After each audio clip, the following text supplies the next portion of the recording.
राज्यसभा में पूछे गए क्वेश्चन के रिटन रिप्लाई में जो union minister for state for finance हैं श्री पंकज चौधरी, उन्होंने यह बताया कि भारत में जो एफडीआई इक्विटी इनफ्लो है बैंकिंग सेक्टर में, उसने शार्प डिक्लाइन देखने को मिल रहा है।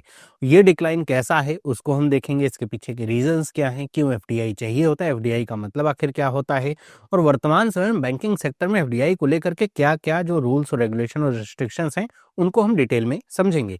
तो स्टार्ट करते हैं वीडियो। आपको अगर अच्छा लगे, इन्फॉर्मेटिव लगे तो लाइक करें इस तरह के और वीडियोस के लिए चैनल को सब्सक्राइब करें। तो अगर आप एफडीआई इक्विटी इनफ्लो को देखें, बैंकिंग सेक्टर की बात यहाँ पे हो रही है, और एक कंपैरिजन करें फाइनेंशियल ईयर 23 से फाइनेंशियल ईयर 25 में, तो फाइनेंशियल ईयर 23 में एफडीआई के जरिए जो इनफ्लो हुआ था, मतलब बाहर से पैसा इंडिया के बैंकों में लगाया गया था, आया था, वो था लगभग $900 मिलियन के आसपास, है ना। लेकिन अब ये फाइनेंशियल ईयर 25 में अगर बात करें तो ये घट करके केवल $115 मिलियन रह गया है। तो इसको देखते हुए आपको लग रहा होगा कितना शार्प डिक्लाइन ये हो रहा है। और ये जो बात है ये ऑफिशियल गवर्नमेंट के द्वारा दिया गया डेटा, ऐसा नहीं किसी और के द्वारा ये बात बताई गई है, ये राज्यसभा में डेटा दिया गया है। तो आप देखेंगे कि सिर्फ 2 फाइनेंशियल ईयर में जो एफडीआई है इंडिया में जो आया है, उसमें कितना शार्प डिक्लाइन देखने को मिला है। अगर हम बात करें यहाँ पे कि ये एफडीआई का मतलब क्या होता है, तो देखिए एफडीआई का मतलब सिंपल सा ऐसा है कि अगर कोई भारत से बाहर जो फॉरेन इन्वेस्टर है वो भारत में आकर के जो पैसा है वो लगाएगा, जरूरी नहीं है कि सिर्फ बैंक में, किसी भी जगह पे किसी भी सेक्टर में पैसा लगाएगा तो उसको एफडीआई कहा जाता है। यहाँ पे थोड़ा सा डिफरेंस आपको ये समझना होगा कि ये सिर्फ पैसा ऐसा नहीं है कि कोई आकर के जो फॉरेन इन्वेस्टर है स्टॉक मार्केट से कुछ शेयर खरीद ले तो एफडीआई हो जाता है, नहीं। यहाँ पर जो एफडीआई होता है वो एक लास्टिंग इंटरेस्ट को दिखाता है। मतलब कोई अगर किसी सेक्टर में, लेट से बैंकिंग में आकर के अगर वो पैसा लगा रहा है, या फिर कोई बाहर का बैंक है जो इंडिया में आकर के काम कर रहा है किसी इंडियन कंपनी के साथ मिलकर के, तो ऐसे में वो ऐसा नहीं कि सिर्फ 1 साल 6 महीने के लिए वो आया है, वो लंबे समय तक यहाँ पे टिके रहने के लिए आया है, तो उसको कहते हैं एफडीआई। और अगर आप इसको 10% रूल से समझना चाहें तो 10% रूल ये कहता है कि कोई भी फॉरेन पोर्टफोलियो इन्वेस्टमेंट है, अगर अगर वहां पे कोई ऐसा व्यक्ति है, चाहे वो इंडिविजुअल हो चाहे वो कंपनी हो, अगर वो कहीं पर भी जिसका 10% से कम का स्टेक है, लेट से कोई बैंक है, लेट से कि एसबीआई है, मान लेते हैं कि एक्सिस बैंक है, अगर कोई पर्सन है जिसने एक्सिस बैंक के 8% शेयर खरीद रखे हैं, तो वो एफडीआई नहीं है, उसको एफपीआई कहेंगे, फॉरेन पोर्टफोलियो इन्वेस्टमेंट। मतलब कि कोई भी व्यक्ति बाहर का आकर के भारत के जो स्टॉक एक्सचेंज है उससे किसी भी सेक्टर के जो शेयर्स है वो खरीद सकता है और जब मर्जी उसकी बेच सकता है। लेकिन अगर उसके 10% से ज्यादा का स्टेक है, कोई दूसरा व्यक्ति है जिसने एक्सिस बैंक में 15% शेयर खरीदे हैं, चाहे वो इंडिविजुअल हो चाहे कोई कंपनी हो, तो उसको क्या कहा जाएगा, एफडीआई कहा जाएगा। क्योंकि कोई भी आकर के अगर 15% से ज्यादा, या सॉरी 10% से ज्यादा की हिस्सेदारी अगर ले रहा है, तो वो थोड़े समय के लिए नहीं आया है, वो लंबे समय तक टिके रहने के लिए उसको कुछ कंट्रोल चाहिए, उसको से चाहिए बैंक के ऑपरेशंस में, इसके लिए वो इतना पैसा इन्वेस्ट कर रहा है। तो ये डिफरेंस होगा एफपीआई और एफडीआई में। अगर हम बात करें यहाँ पे कि जो अभी एफडीआई में शार्प डिक्लाइन देखने को मिला, इसके एवज में एक डेटा और यहाँ पे दिया जा रहा है कि जो फाइनेंशियल ईयर 25 का एंड था, अगर हम केवल पब्लिक सेक्टर बैंक की बात करें कि भाई भारत के पब्लिक सेक्टर बैंक में कितना ज्यादा एफडीआई है, तो उसमें जो सबसे टॉप पे आता है वो आता है state bank of India. State bank of India जितने भी पीएसबीज हैं सबसे ज्यादा 11.07% का जो एफडीआई है, मतलब बाहर का जो पैसा है वो यहाँ पे लगा हुआ है। सेकंड नंबर पे आता है केनरा बैंक, थर्ड पे आता है बैंक ऑफ बड़ौदा, फोर्थ पे है यूनियन बैंक और फिफ्थ पे आता है पंजाब नेशनल बैंक। तो ये फॉरेन शेयर होल्डिंग को दिखाता हुआ परसेंटेज है, ये नहीं है कि फाइनेंशियल ईयर 25 में जितना एफडीआई आया उसका परसेंटेज नहीं दिखा रहा है, ये दिखा रहा है टोटल फाइनेंशियल ईयर 25 के एंड में जो हमारे पब्लिक सेक्टर के बैंक हैं उसमें कितना एफडीआई यहाँ पे है या फिर फॉरेन शेयर होल्डिंग यहाँ पे आती है।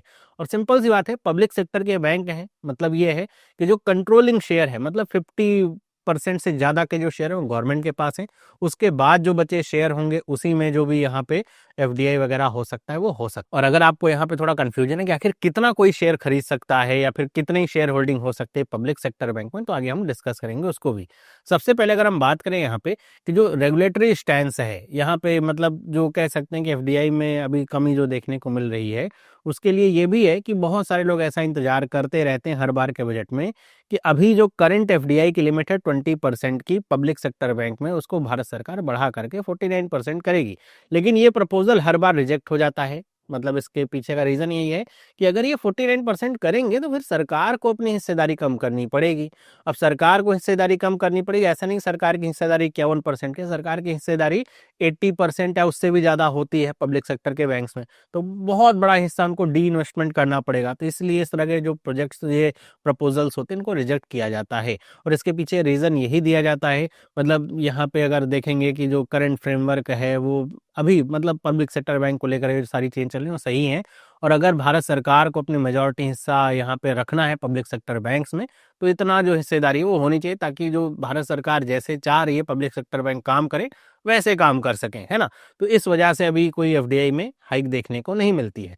तो इससे आप समझ गए होंगे कि पब्लिक सेक्टर बैंक में जो एफडीआई की लिमिट है वो अपर लिमिट है 20% की, मतलब फॉरेन इन्वेस्टमेंट हो सकता है किसी के द्वारा तो 20% है। ये एग्रीगेट लिमिट है, 20% से ज्यादा की नहीं। ये नहीं कि एक इंडिविजुअल या कोई कंपनी 20% खरीद सकती, टोटल मिला करके 20% से ज्यादा की हिस्सेदारी कहीं पर भी पब्लिक सेक्टर बैंक में नहीं दी जा सकती है। और ये जो रूट है ये गवर्नमेंट अप्रूवल वाला रूट होता है, ऐसा नहीं ऑटोमेटिक रूट आपका हो जाए। लेकिन अगर बात करें प्राइवेट सेक्टर बैंक की, तो प्राइवेट सेक्टर बैंक में ये लिमिट 74% की, ओवरऑल एफडीआई की लिमिट 74%, ये भी एग्रीगेट ही यहाँ पे मैं बता रहा हूँ। तो इसमें 49% तक की जो लिमिट है वो ऑटोमेटिक रूट से होती है, मतलब किसी तरह के प्रायर अप्रूवल की जरूरत नहीं पड़ती गवर्नमेंट ऑफ इंडिया से कि 49% तक का अगर कोई भी ऐसा अप्रूवल चाहिए, मतलब किसी तरह के अप्रूवल की जरूरत नहीं, 49% की हिस्सेदारी अगर किसी को लेनी है। लेकिन 49% से 74% के तक अगर जाना है तब आपको गवर्नमेंट अप्रूवल की जरूरत पड़ती है। मतलब सिंपल सी बात है, ऐसे समझिए कि अगर आप भारत में आ रहे हैं तो 49% तक आप वीजा फ्री एंट्री के तहत आ रहे हैं। लेकिन अगर उससे ऊपर आप जाएंगे तो फिर आपको गवर्नमेंट से पूछना पड़ेगा कि हम यहाँ पे इन्वेस्ट करना चाहते हैं, क्या अलाउड है कि नहीं है। उसके बाद फिर वो गवर्नमेंट के अप्रूवल पे डिपेंड करेगा कि वो आगे उसमें इन्वेस्ट कर सकते हैं कि नहीं। तो यहाँ पर भी 74% की लिमिट आती है। लेकिन इसमें भी थोड़ा सा ना आपको समझ के चलना पड़ेगा 74% का मतलब यहाँ पे क्या है। वो क्या है कि यहाँ पे जो 74% की लिमिट है उसमें वोटिंग राइट पे कैप आता है, कितने का, 26% का, है ना। मतलब ये है, ऐसे समझिए कि आपने अगर लेट से कि आपने कोई सामान खरीदा है, मान लीजिए 100% ओनरशिप आप देखते हैं किसी भी चीज में, तो आपने उसमें से 74% के पैसे पे किए हैं। कोई सामान आपने खरीदा है तो 74% प्राइस आपने उसकी पे करी है। तो इसका ये मतलब नहीं बनता है कि आप उस सामान के 74% के मालिक बने। कॉमन सेंस तो यही कहता है कि अगर आपने कोई सामान खरीदा है जिसकी कीमत 100 रुपए है, उसका 74 रुपए आपने दिया, तो 74% के आप मालिक बन जाएंगे। लेकिन यहां पर आता है क्या, वोटिंग राइट का यहाँ पे कैप, मतलब आपकी शेयर होल्डिंग हाई हो सकती है। आप किसी बैंक में 74% तक, प्राइवेट बैंक में आप यहाँ पे इन्वेस्ट कर सकते हैं, लेकिन वोटिंग राइट आपको नहीं मिलेगा। वोटिंग राइट आपको केवल 26% का मिलेगा। मतलब क्या है कि आपने भले ही 74 रुपीज पे किए हैं, आपको 26 रुपए के बराबर के ही यहाँ पे अधिकार प्राप्त होंगे। लेकिन अगर कोई बैंक प्रॉफिट करेगा तो आपको 74% हिस्सा मिलेगा, है ना। मतलब आपने अगर 100 रुपए का शेयर, ऐसा मान लीजिए किसी बैंक का वैल्यूएशन है 100 रुपए और आपने 74 रुपए के उसके शेयर्स खरीद रखे हैं, तो आपको ये नहीं कहा जा रहा है कि आप 74% हिस्से के मालिक है, नहीं। अगर वो बैंक आगे चल करके 1,000 रुपए का प्रॉफिट जनरेट करता है तो आप इस 1,000 रुपए के 740 रुपए आपको प्रॉफिट के तौर पे मिलेंगे, आप इसके मालिक होंगे।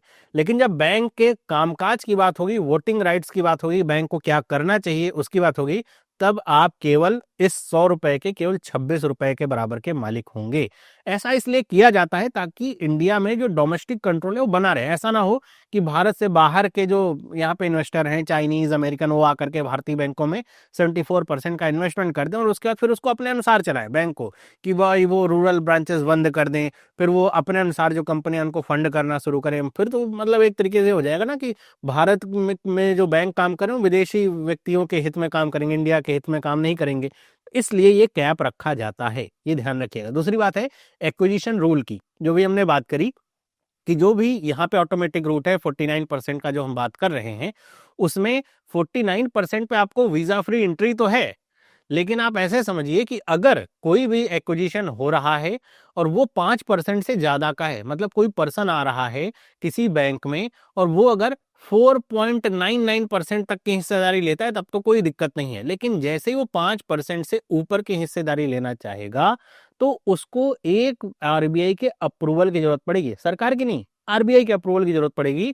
क्योंकि फिर आरबीआई इसमें किक इन करेगा और ये देखेगा कि कोई भी व्यक्ति या कोई भी कंपनी आ रही है 5% से ज्यादा की हिस्सेदारी किसी बैंक में ले रही है, तो फिट एंड प्रॉपर जो उसका क्राइटेरिया है आरबीआई का, वो चेक करेगा कि भाई ऐसा तो नहीं है कोई फ्रॉडस्टर आकर के इन्वेस्ट कर रहा है और आगे चल करके फिर बैंक के काम काज और बाकी चीजों में दिक्कत होगी, तो फिर उसको आरबीआई के अप्रूवल की जरूरत पड़ेगी। बिना आरबीआई के अप्रूवल के कोई भी व्यक्ति 5% से ज्यादा का एक्विजिशन नहीं कर सकता है। तो ये आपको समझना होगा यहाँ पे, इसलिए मैंने इसको डिटेल में समझाया ताकि दोनों चीजें समझ में आ सकें। अब हम बात करें कि भाई पॉसिबल रीजंस क्या हो सकते हैं एफडीआई क्रैश के फाइनेंशियल ईयर 25 में। तो एक तो ये है कि जो ग्लोबल इंटरेस्ट रेट है, जैसे यूएस फेड रेट है, वो थोड़ा अभी स्टेबल है या फिर हाई वो रखे हुए हैं, वहां पे बहुत ज्यादा रेट कट देखने को नहीं मिल रहा है। तो ऐसा है, तो ऐसा होने से क्या हो रहा है कि जो यहाँ पे फॉरेन इन्वेस्टर्स हैं उनको लग रहा है कि यहाँ पर मतलब अपने ही देश में उनको जो इंटरेस्ट है वो ज़्यादा अच्छा मिल जा रहा है, तो वो भारत में या किसी भी और देश में ज़्यादा वहाँ पे इन्वेस्ट करने की नहीं सोच रहे हैं। उनको लग रहा है कि अगर हमारे ही देश में हमको अच्छा पैसा बनाने को मिल जा रहा है तो हम बाहर के जा करके रिस्क क्यों लें। दूसरा होता है यहाँ पे कि भारत में अभी क्या है कि एफपीआई में ज़्यादा लोग इंटरेस्ट कर रहे हैं। एफपीआई का मतलब वही है कि 10% से कम की हिस्सेदारी शेयर मार्केट में आकर के कोई भी शेयर खरीद सकते हैं, उसमें कोई ऐसा बर्डन भी नहीं है, बंधना भी नहीं, किसी अप्रूवल की जरूरत नहीं, ऐसा कुछ नहीं है। और उससे होगा क्या कि जब भी वो पैसा उनको लग रहा है, जैसे अभी दिसंबर में देखने को मिला था कि बड़ी संख्या में एफपीआई जो है भारत में पैसा अपना बना करके शेयर बेच करके एग्जिट कर गए थे, तो वो यहाँ पे रहता है कि उनके पास फ्रीडम रहती है, थोड़ा लॉन्ग टर्म का ऐसा नहीं सोचते हैं। तो वो भी एक रीजन हो सकता है कि जिस वजह से जो एफडीआई है नहीं आ रहा, एफपीआई आ रहा है। दूसरा फिर यहाँ पे जो रेगुलेटरी कंट्रोल बैरियर्स हैं, जो मैंने आपको बताया 26% का वोटिंग राइट है, भले आप 74% स्टेक होल्ड करते हैं, 5% एक्विजिशन जो वाला जो रूल है वो आता है, मतलब स्ट्रिक्ट जो नॉर्म्स हैं उसकी वजह से भी उनको लगता है कि पैसा तो हम 74% पे कर रहे हैं लेकिन वोटिंग राइट 26% ही है, तो ये काफी कम लगता है। तो इस वजह से भी वो सोचते हैं कि यहाँ पे एफडीआई की जगह एफपीआई करें हम, ज्यादा अच्छा है। फिर जो भारतीय मार्केट है, अभी आप देख रहे होंगे कि अभी तो थोड़ा क्रैश देखने को मिला, लेकिन बहुत समय से जो भारतीय मार्केट है काफी ऊपर है, अभी भी ऊपर चला गया है फिर से बजट के बाद जो है। और ये ऊपर होने की वजह से जो जो एफडीआई में इन्वेस्ट करना चाह रहे हैं, जैसे अभी जो भारतीय बैंक हैं उनमें भी ऑल टाइम हाई प्रॉफिट्स ऐसे देखने को मिल रहा है, तो वो देख रहे हैं कि बैंक के जो शेयर्स हैं काफी ऊंचे हैं, तो वो एक करेक्शन का ऐसा सोच रहे हैं कि करेक्शन आएगा कि शेयर जो है प्राइस नीचे जाएंगे, तब जाकर के इन्वेस्ट करें तो ज्यादा अच्छा उनको यहाँ पे प्राइस मिल पाएगा। और उसके अलावा ये भी है कि जो सैचुरेशन है बिग प्राइवेट बैंक्स में वो भी देखने को मिल रहा है कि जैसे एचडीएफसी है, आईसीआईसीआई बैंक है, तो उसमें जो इन्वेस्टमेंट हो काफी पहले से ही बहुत ज्यादा है, तो ऐसे में बहुत ही कम हेडरूम मिलता है या बहुत कम रूम मिलता है जहाँ पे और यहाँ पे एफडीआई आ सके। तो भी इसके कुछ पॉसिबल रीजंस हो सकते हैं। तो ये कुछ पॉसिबल रीजंस हैं जिसकी वजह से जो एफडीआई है वो इंडिया में कम हो रहा है। एफडीआई हमें चाहिए ही क्यों? तो एफडीआई हमें इसलिए चाहिए होता है कि किसी बैंक को इसलिए चाहिए होता है कि ये एक तरीके का नॉन डेट फाइनेंशियल रिसोर्स है। मतलब मान लीजिए आपको 500 रुपए की जरूरत है, बैंक है, आप 500 रुपए की जरूरत है और आपके पास 500 रुपए के पास बहुत सारे रास्ते हैं। आप क्या कर सकते हैं, आप जो है इसको यहाँ पे डेट ले सकते हैं कि भाई आप डेट ले लिया। अब डेट लेंगे तो क्या होगा कि मान लीजिए आपने 300 रुपए का डेट ले लिया, तो एक तो उधार हो गया ना, फिर आपको 300 रुपए भी लौटाने हैं, उसके बाद जो इंटरेस्ट लग रहा है वो भी लौटाना है ना, एक जिम्मेदारी बन गई। लेकिन अगर आपको ये 300 रुपए कोई आकर के ये कह दे कि मैं इन्वेस्ट कर देता हूँ, है ना, मैं देख रहा हूँ आपका बैंक अच्छा काम कर रहा है और मैं 300 रुपए इन्वेस्ट कर दूंगा, तो ऐसे में उसने शेयर खरीदे हैं। जब शेयर खरीदे हैं तो जो भी बैंक का प्रॉफिट या लॉस जो होगा उस सब की जिम्मेदारी इस पे है। डेट में ऐसा नहीं है, डेट में आपको लॉस हो गया तब भी आपको डेट पे ही करना है, लेकिन इन्वेस्टमेंट पे ऐसा नहीं है। तो इसी वजह से ये नॉन डेट फाइनेंशियल रिसोर्स होता है, बैंक के ऊपर कोई स्ट्रेन नहीं होता, कोई बर्डन नहीं होता है कि भाई उसको पे करना ही है, चाहे वो लॉस में जा रहा है कि नहीं जा रहा है ना। तो ये एक तरीके से बढ़िया एक सोर्स ऑफ मनी होता है और बेसल 3 नॉर्म्स की जो कैपिटल रिक्वायरमेंट्स है वो भी इससे पूरी होती हैं। फिर जब एफडीआई आता है तो टेक्नोलॉजी ट्रांसफर भी होता है। भाई कोई बाहर का बैंक आकर के, सिटी बैंक या कोई बैंक डीबीएस बैंक आकर के इंडिया में काम कर रहा है, तो वो सिंपल सी बात है, वो ग्लोबल जो बेस्ट प्रैक्टिस है वो इंडिया में लेके आएगा। जब वो लेके आएगा तो भारत के जो बैंक हैं वो भी उससे कॉम्पीट करने के प्रयास करेंगे, नए नए फिनटेक इंटीग्रेशन होंगे, तो वो टेक्नोलॉजी ट्रांसफर भी इंडिया में होता है ताकि और तेजी से चीजें आगे बढ़ सके। इसके अलावा रिस्क मैनेजमेंट भी होता है। कोई भी अगर एफडीआई आता है जाए तो सिंपल सी बात है, ऐसा नहीं कि जो भी एफडीआई कर रहा है वो सिर्फ इंडिया में काम कर रहे हैं, भाई वो सैकड़ों देशों में काम कर रहा होगा, है ना। तो सैकड़ों देशों में जो बेस्ट प्रैक्टिसेस हैं रिस्क मैनेजमेंट को लेकर के, कि हाँ कहाँ पे कैसे रिस्क आ रहे हैं, उसको कैसे अवॉइड किया जा सकता है, उसके लिए कैसे तैयारी की जा सकती है, वो एक्सपीरियंस भी इन एफडीआई के पास होता है। तो ऐसे में जब एफडीआई आते हैं तो बेटर रिस्क मैनेजमेंट भी आता है, ग्लोबल एक्सपोजर होता है, जो पूरे दुनिया भर में बेस्ट प्रैक्टिसेस क्या इन्वॉल्व हो रही हैं वो उनके पास जो डेटा होता है वो होता है, तो वो सब भी बैंक को मिलता है, जिससे बैंकिंग सेक्टर को फायदा होता है। तो एफडीआई का सिर्फ ऐसा नहीं केवल मनी वाला है कि पैसा मिल गया, वो उसके और भी बहुत सारे आयाम होते हैं एफडीआई आने के। तो ये थी कंप्लीट वीडियो, आई होप आपको समझ में आई होगी, इन्फॉर्मेटिव लगी होगी। बाकी आप हमारे चैनल के मेंबर बन सकते हैं, हमारे मेंबर्स की तरह चैनल को सपोर्ट कर सकते हैं। वीडियो इन्फॉर्मेटिव लगी तो लाइक करें, इस तरह की और वीडियोस के लिए चैनल को सब्सक्राइब करें। आप हमें टेलीग्राम और इंस्टाग्राम पे फॉलो कर सकते हैं। मिलते हैं अगले वीडियो में, सभी लोगों को बाय।